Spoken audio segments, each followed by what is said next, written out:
Hi guys, welcome to today's video. Today I'm going to be turning this plain R into this floral piece.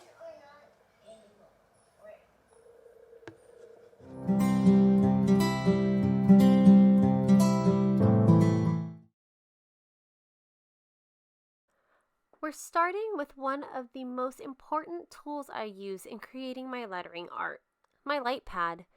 I got this on Amazon and I'll post the link in the description box. Then to make things go faster, I created this file on Illustrator by typing an uppercase R in a font that I liked and then adding a rectangle the size of my watercolor paper so I can line it up properly. Now I just have to carefully line up the watercolor paper on top and trace.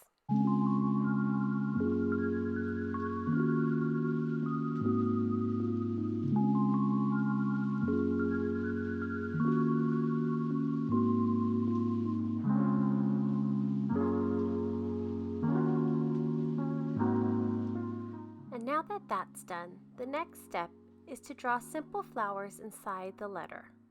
I'm participating in another hop this month. We are sharing new to us techniques to celebrate a new season. I've seen this technique done several times from other lettering artists on Instagram, and I've never tried it until now.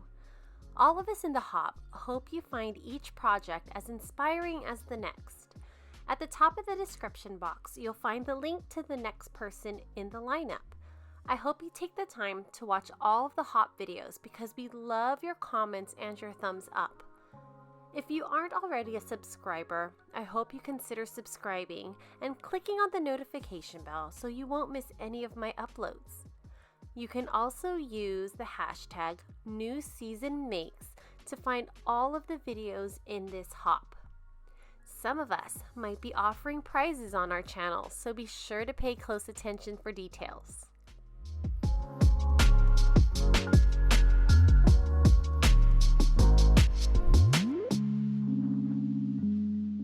Once all the pencil sketching is complete, I can begin inking.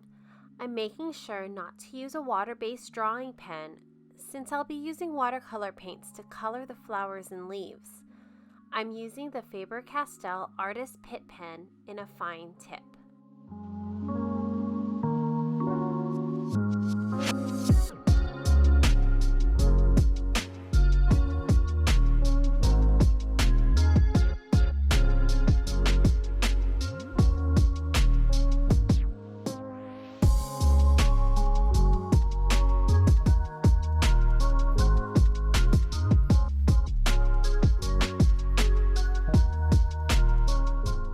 Now that the ink drawing is complete, I will use Dr. P.H. Martin's Bombay ink in black to fill in all the negative space around the flowers and the leaves.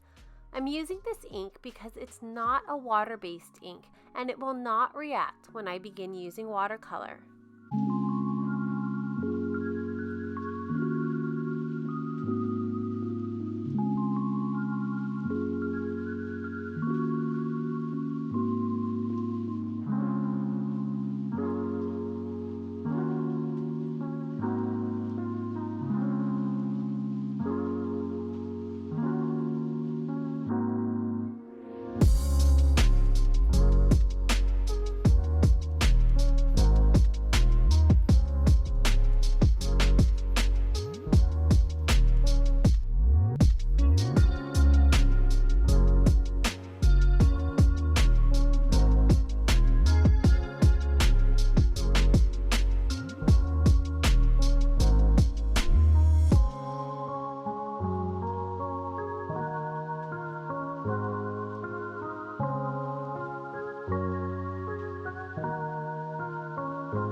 To color the flowers and leaves, I will be using handmade shimmery watercolors, Evergreen by Hydrocolor, Granny by Wits Watercolor, Rhiannon by Hydrocolor, and Glinda by Hydrocolor. Information on the two makers will be in the description box below. While the piece looks really pretty in black and white, it's spring, and to me, spring is very colorful. Unfortunately, as I was coloring, my camera battery ran out and cut the footage short. I decided to just finish the piece off camera.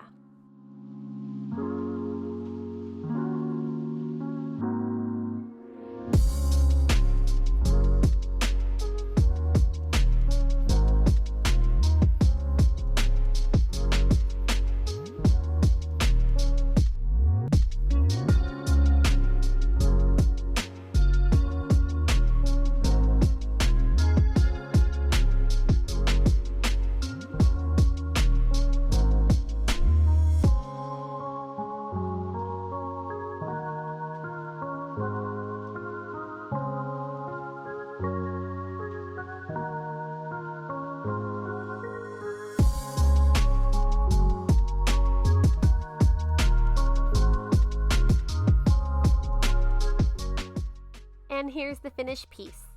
I redrew some of the lines on the flowers that got painted over to redefine the petals and the leaves. I love how this turned out, and using the shimmery watercolor paints really added a fun element of shine. This was such a fun technique, and I really hope you take the time to try it out. Thanks for stopping by, and I hope you enjoy the rest of the hop. If you enjoyed this, please give the video a thumbs up and consider subscribing. I'll see you next time. Bye!